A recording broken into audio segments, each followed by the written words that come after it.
Welcome to Software Leaders Uncensored with Steve Taplin. Welcome to Software Leaders Uncensored, where tech leaders drop the filters and just tell it like it is. I'm your host, Steve Taplin, serial tech entrepreneur. I have 30 companies under my belt. 20 of those failed, but 10 were scaled to success. And I turned that roller coaster of a ride into my book, Fail Hard, Win Big. And this is where I talk about how you use failures in business. You have two choices. You can sit there and mourn about it and get all pissed and upset, or you can look at what you learned from them and make sure you don't make those same mistakes going forward. I'll tell you, in business, I don't think you can learn those lessons from a book, from a mentor or others. It's the hard knocks of doing it. And custom software has always been a difference maker for me of creating unique operating systems, client experiences, and enterprise value. Now I'm the CEO of Sonatify Technology. We are a nearshore software development company. And today I am joined by Taran Lent. And Taran has over 30 years experience building and scaling higher education software companies. He actually was one of the co-founders of two companies that have rolled up into his current one. Taran, welcome. Hi, Steve. Thanks so much for having me. I appreciate it. You bet. Taran, if you would, take a few minutes and take our listeners through the journey of your career and how you've landed as CTO of Transact. I had a very linear career, and it's played out exactly as I planned it when I was back in college, and with no zigs or zags. But my Wait a minute. Tell me you're kidding. Of course I'm kidding. Okay, just checking. My career started, I started a company when I was a sophomore in college and was solving a problem that I had. And by the time I graduated, I had to decline all my job offers because I had this company that was kind of successful enough that I couldn't shut it down or walk away from it. And good for you. You. Really, it's iterated and become my career. They have a saying that, entrepreneurs are either dumb or naive, because if you knew how hard it was going to be and all the bumps and bruises you get along the way, you would never start. But luckily I started.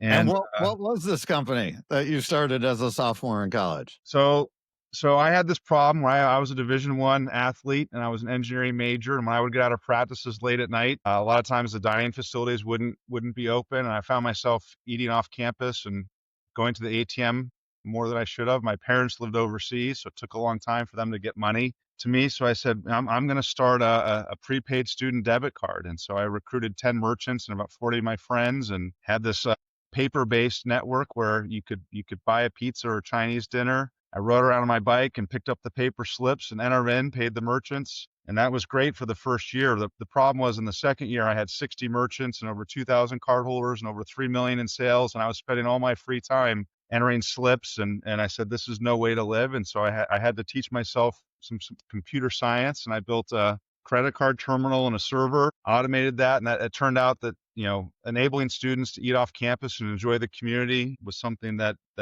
people wanted, and it solved a lot of problems for both the college or university and the students and the parents. And that's amazing. That's a Mark Cuban-like story there. I love it. Now, what, you were a Division I athlete. What sport? I was a football player, and I apologize in advance because I probably will use sports analogies in today's conversation. That is a good thing, but that's not the most common thing for a Division I football player and computer science degree. Those are kind of two ends of the spectrum. Yeah, I think so. I did engineering, and I was the only engineering major on the team. I can imagine. It was challenging, so I got good at self-teaching early on because I didn't have peers to do group sessions with and that sort of thing. But so I got real good at reading books and doing problems on my own. And I think that actually translates a lot to my experiences in business. Sometimes you just got to do things and fail and do trial and error. And it's one of the best ways to learn. So keep going on your career. This is fascinating. Yeah. So that was this phenomena of enabling students to, kind of spend their on-campus money off campus. It was a good idea, and we scaled that out to many colleges. And in the late 90s, I sold that business to a company called Student Advantage. Student Advantage was a national student membership program, kind of similar to AARP, except for college students. So the idea is you could buy this membership and then save money at 15,000 locations nationwide and locally in your college town. And it really really evolved to become a college marketing and media company, and we took it public on the Nasdaq, and uh, had a big valuation. This was kind of in this era where you didn't actually have to turn a profit to be valuable in the stock market, and so we had some young people running a company and built up quite the empire. But it got hurt when the bubble burst in 1999. And even though we weren't really an internet company, it affected our economics and kind of changed gears. But one of the insights I had when I was at Student Advantage is it just didn't make sense to me that colleges and universities were running fairly complex financial systems on their own. They were managing technology on premise. They were trying to provide customer care. They were trying to do marketing. They were trying to build these off-campus networks. And that's a lot to ask for whatever staff they kind of cobbled together to run these programs. And I thought to myself, if MasterCard and Visa can provide centralized services and processing services to all the banks, couldn't there be a model where we do something like that for colleges and universities? And that was the idea for a company I started in 2004 called CardSmith. And our tagline was more service, less system. And so we didn't have the words cloud or hosted or anything back then, but we just said, can we deliver this service centrally?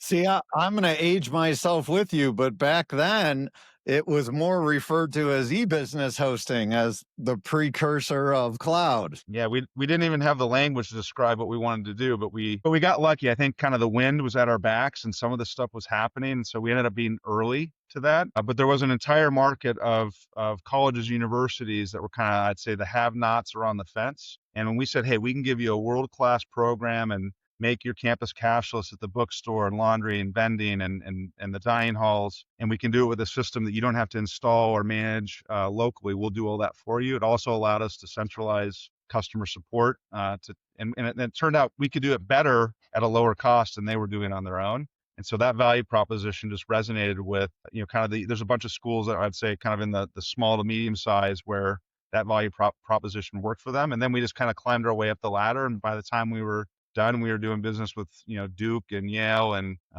clients like that. So let me ask you a crazy question. You were a Division I football player. Was your desire to go pro? No, I think unfortunately reality imposed itself. And so, I played at Dartmouth, which is Division I AA. And I had a good career. I was captain my senior year and have, kind of lead the team in a few statistical areas. But by the time I was a senior, I was really enjoying being an entrepreneur and building a business and solving problems. And I'd put a lot of work into it. So I think at that point I was really thinking about my future and was picking that path. Well, an amazing path. So please continue down the journey. Normally I make people go quicker than this, but this is just interesting as hell. Keep going. Yeah. So CardSmith had a good run, and we built that company up from 2004 to 2014 and scaled it to about 400 colleges and universities. And we're competing with Transact and CBORD, two companies we'll talk about here in a little bit.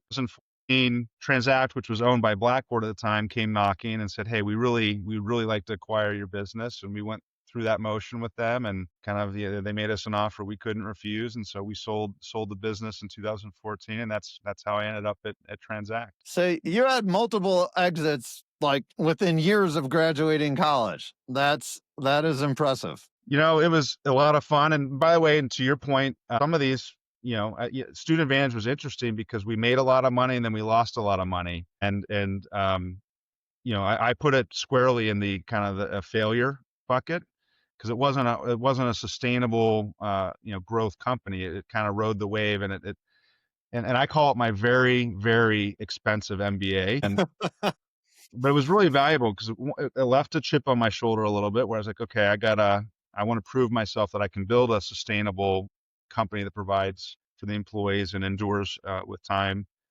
And it taught me a lot of valuable lessons about just kind of the fundamentals of business, and that you don't ever want to get too far away from those. And, the markets at that point were valuing things that I think probably we all knew weren't sustainable. And it would have taken really great maturity and discipline to kind of go against what the markets were kind of telling everybody to do. And it's a good lesson. And I think it resonates with me better because when I ran my first business, we really kind of self-funded that. And I couldn't pay my rent or my car if I didn't make more money in a month than I had in expenses. And so I had kind of my original foundation, I think, had really good fundamentals, and then I got away from that. And then when we started CardSmith, we really embraced the bootstrapping, self-funding. Let's build things that are kind of enduring and sustainable. And I think that to me was a more fun and fulfilling way to build a company. You definitely learn as you go. I'll tell you what, I think when I got my doctorate degree in entrepreneurship, which is not a formal educational one, was in 2014. I tried to take one of my companies public and I just blatantly missed. And that was a painful, painful lesson, but pretty cool to the learning experience of everything you have to do all the way through your S1 to be listed on either NASDAQ or New York Stock Exchange. Hell of an education. That was an expensive education. Yeah, those are the best ones, but I wouldn't trade it for the world. It's just kind of fun to be in the game, right? And feel like Yes. you're taking your best shot. And I think if you take your best shot and it never quite works out, I think you can live with yourself. I think that the thing that people regret is if you have an idea that you really believe in, not taking the shot and wonder if I had done this, what would have happened. And not being afraid to fail is a big part of it. I know I've always lived my life that I never want to look back saying, wish I did something, that I wasn't afraid to fail, and I was never wanted to look back with regrets.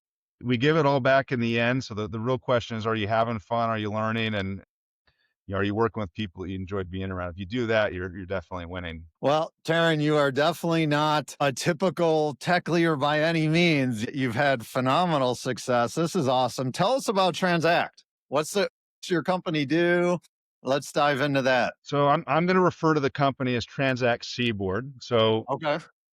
Transact, we were owned by a private equity firm, Revenance Capital Partners. We actually were sold to Roper last year, and we're combined with another company, CBORD, that has a very similar business model to us. So the company now is Transact CBORD. We're about 1,000 people, and I think we're just phenomenal business. So we serve what I would call ascension or mission critical organizations. So colleges, universities, hospitals, senior living facilities. We provide them with software and technology that helps them operate more efficiently and to elevate their user experiences. So in college, what that means, we pretty much provide the operating system that powers business operations at a campus. So we do bill presentment and process tuition payments. We're one of the largest tuition payment processors in the nation.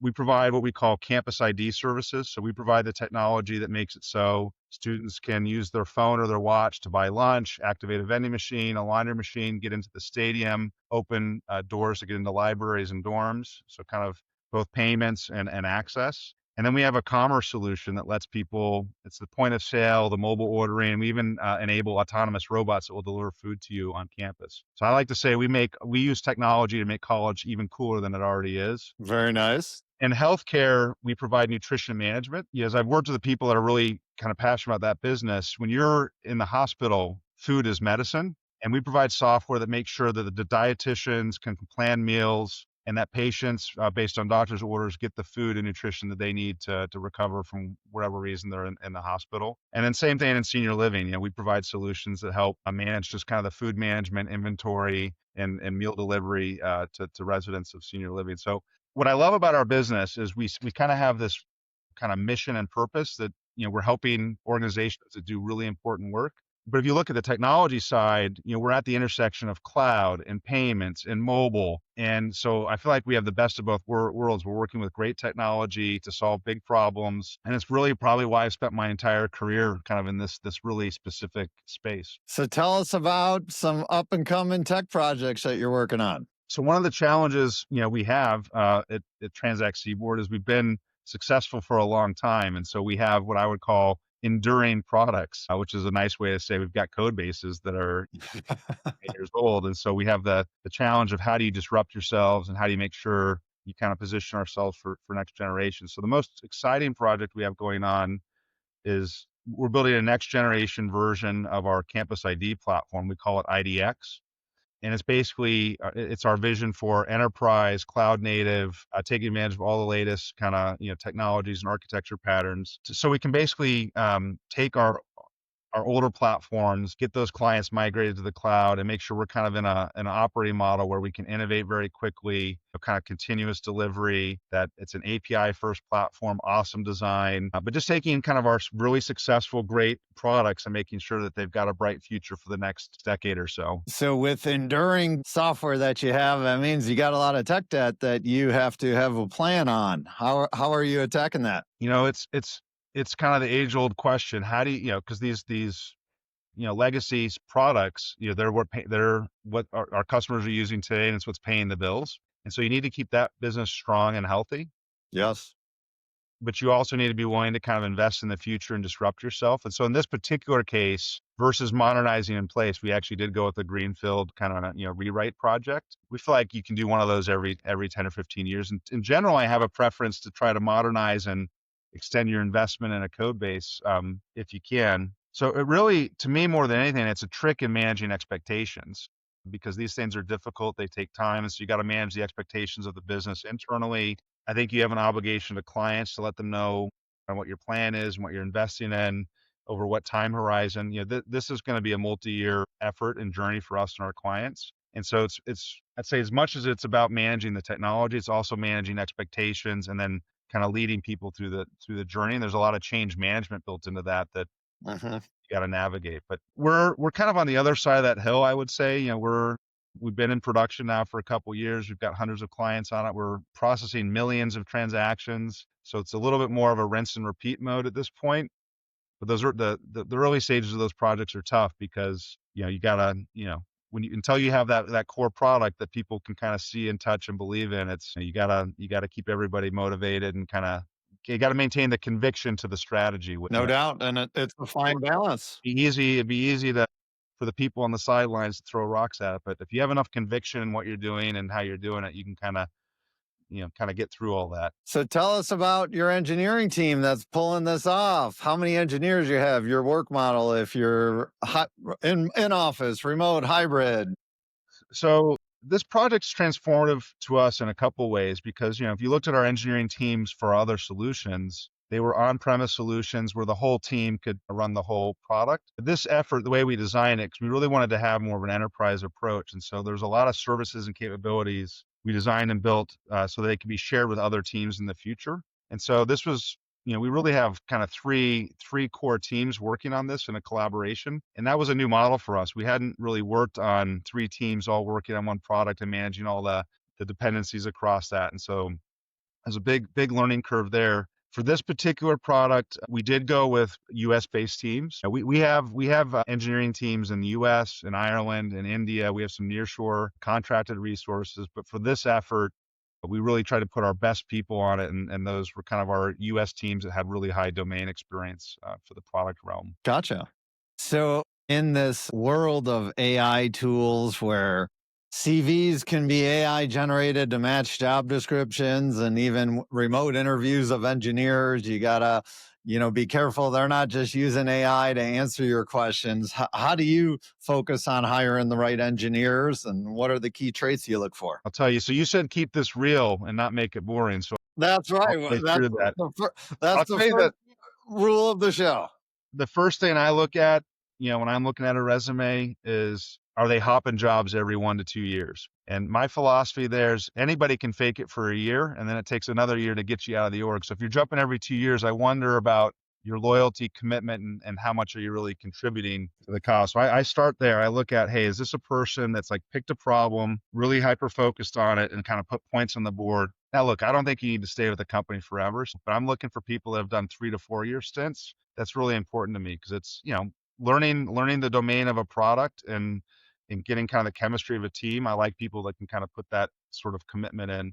The other thing for us, we administer technical tests that just, have them solve problems so we can see their logic, see some of their technical ability, kind of how they deal, just how they think out loud. So it's not so much about the actual code. It's just seeing them kind of logic their way through a problem. So you're doing kind of a live code test, understanding their logic. That's an important part for us. So we're testing for culture. That, hey, does this person, are they going to fit with the team, and do they kind of share our philosophy? We talk a lot about software craft at our company. We think there's a right way to build really good software, and so we care about that. We actually find that conversation attracts the right kind of talent that we want. But ultimately, You mean you don't just vibe code everything and, throw it right into production and cross your fingers? we might get there eventually. To us, software craft is, this is one of those topics. People say we want our dev teams to go fast, and velocity is the most important thing. My question is, what time horizon are we measuring velocity over? Because a lot of the things that we do, getting, test automation and unit test coverage and accessibility and doing security right the first time, load testing, those things to me they take extra time. It's hard. So we're doing the hard things. But in the end, they end up being accelerators. And so the question is, what's better, to get something out in 2 or 3 months and then limp along for the next 10 years? Or are you better off to kind of, do the hard things, kind of maybe it takes you 4 or 5 months to get it out, but then you're really agile and fast for the next decade. And so there's this conversation of velocity over what time span that really matters. But I think the people that, because, we end up having to maintain and fix the problems anyway, right? And so we would Yeah. rather build it right the first time, and then have a strong foundation and be able to really have consistency. We like the saying at our company, smooth is fast. So Taran, along those lines, how do you convince your CFO and your non-technical execs or board members or investors that that's the right approach? I would say that was a huge challenge in the first few years of my career in this role.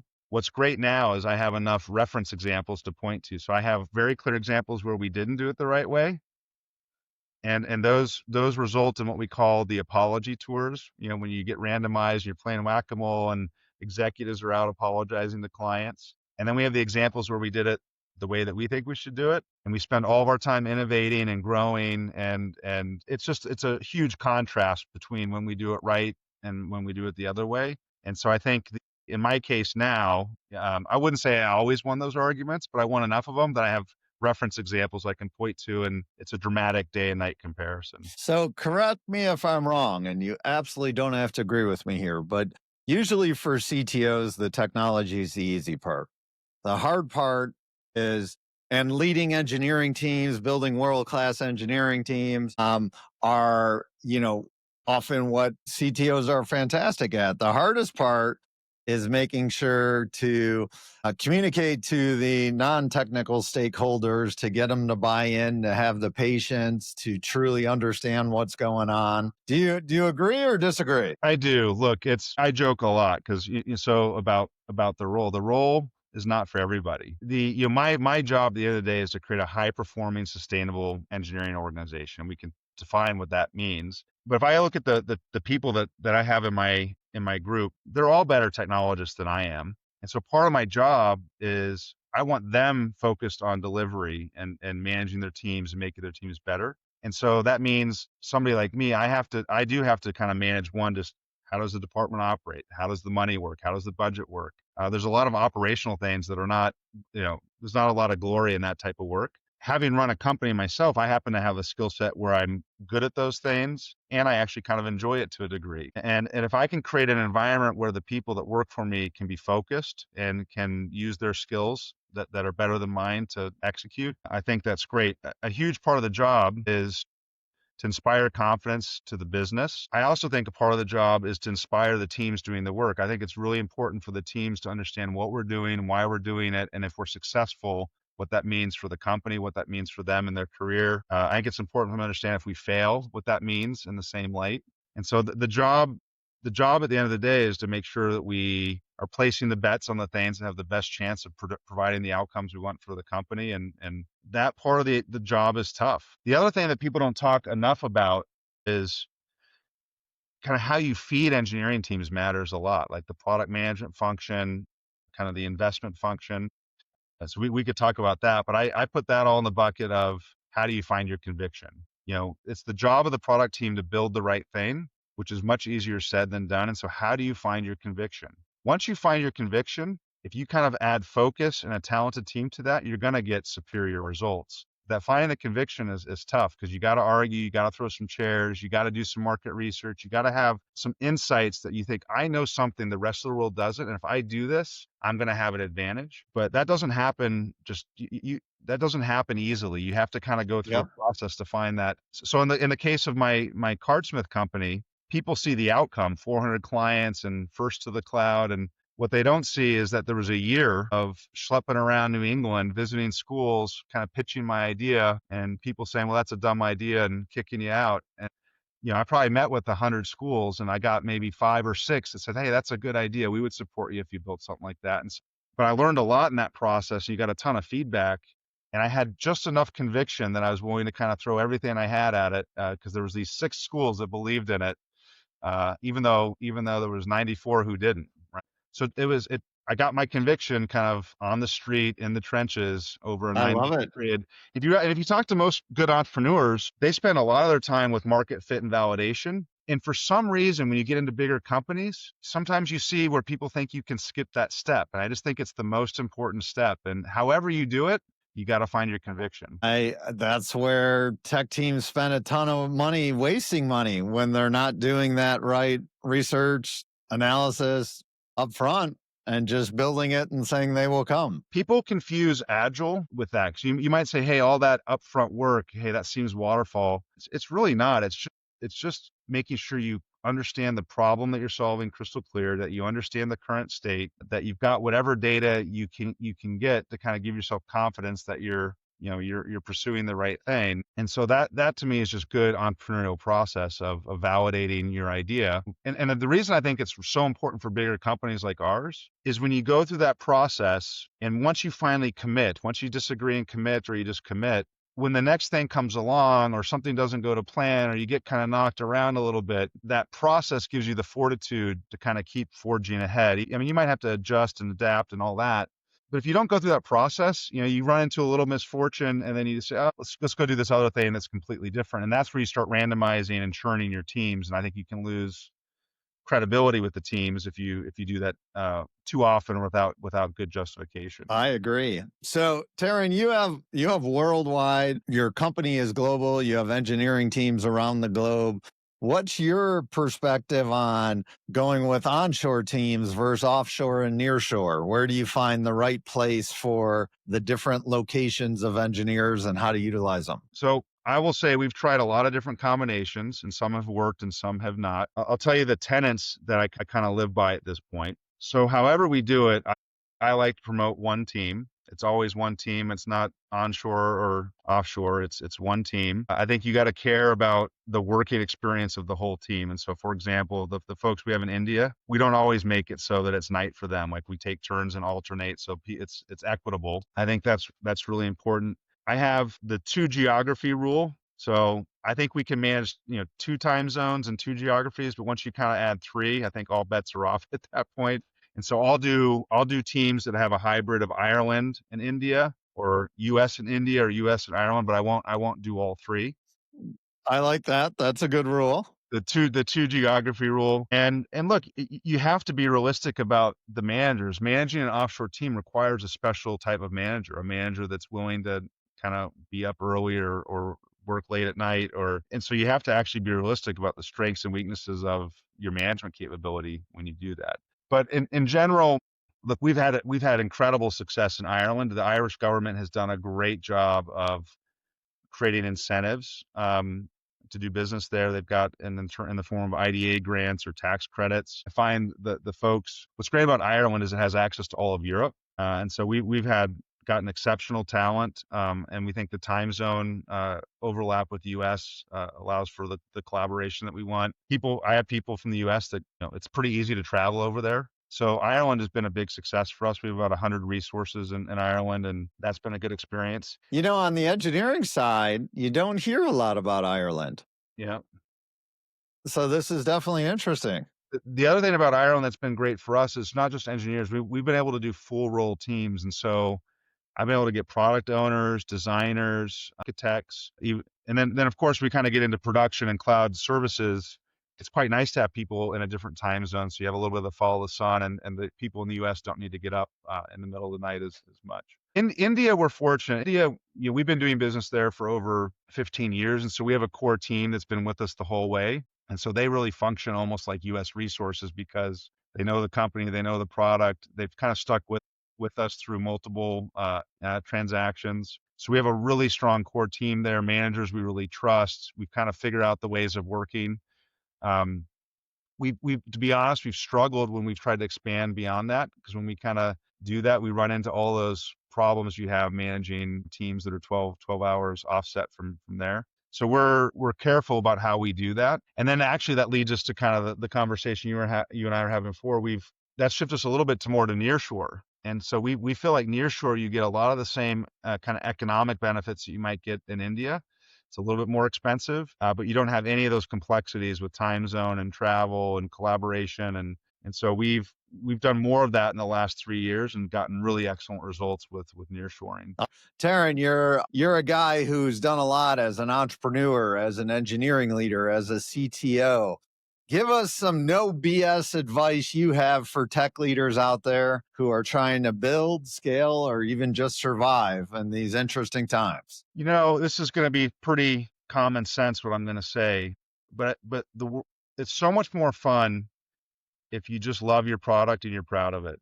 And so one of the things that I ask everyone is, and people should care about it. If you're a product or software company, I want everybody to come to the demos. I want everybody to be able to log in and give a demo. I don't care what your role or function at the company is. You should feel about your product. You should want to share it with your family and say, hey, I'm part of a team that designed and built this. And I think if you can get a culture where people really care about the product that way, and obviously you have to get your customers to care about it that way, and it's bringing value to them.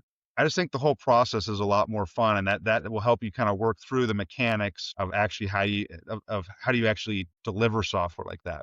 I've seen people where I've been in demos and somebody did a demo of it, and the question I ask at the end is, "Hey, do you love it?" And They're like, I said, let's go back to the drawing board. Like, let's get it right. And another way I guess would say that is, I think leadership is about having high standards, and even if it takes longer, or you got to go back and do it again, having high standards so that what you put out, represents kind of, the brand and reputation of the company the way that you want it to. And it's hard. There's a ton of pressure. There's all these external pressures that are wanting you to compromise on that all the time. Yep, faster, go to market, hurry. And I'll be honest, I've been accused of being stubborn more than once. But I actually think that's part of my job, is to have the conviction. Now, it doesn't mean that, like, you can be creative, you can be resourceful. Sometimes you have to solve for a time frame, but you do those things intentionally, not as a degradation of your standards. Like, you can say, hey, we're gonna make cut this corner to achieve this business goal, but you're making the commitment to come back and get it right at some point in some reasonable time period. But I would just say, just have a high bar. And you can be entrepreneurial and creative, but you can advocate for high standards. I think that's part of the job, and I think to me is the hardest part of the job. I love it. Taran, great advice. Thank you so much for coming on the show. Lots of great insight here. That's it for this episode of Software Leaders Uncensored. I'm Steve Taplin. If you like the show, go ahead and hit subscribe. If you didn't like it, well, kiss my butt. Tell your competitors about it. They could probably use the help. Remember to fail hard, win big, and always build what matters. See you next time. That's a wrap. Another great episode of Software Leaders Uncensored. Thank you guys so much for listening. I really appreciate it. It's a lot of fun doing this show. I love talking with great tech leaders. As a side note, if you're interested, check out my new book, Fail Hard, Win Big. This is the story of how I built 30 companies, failed on 20, and turned 10 into multi-million-dollar wins.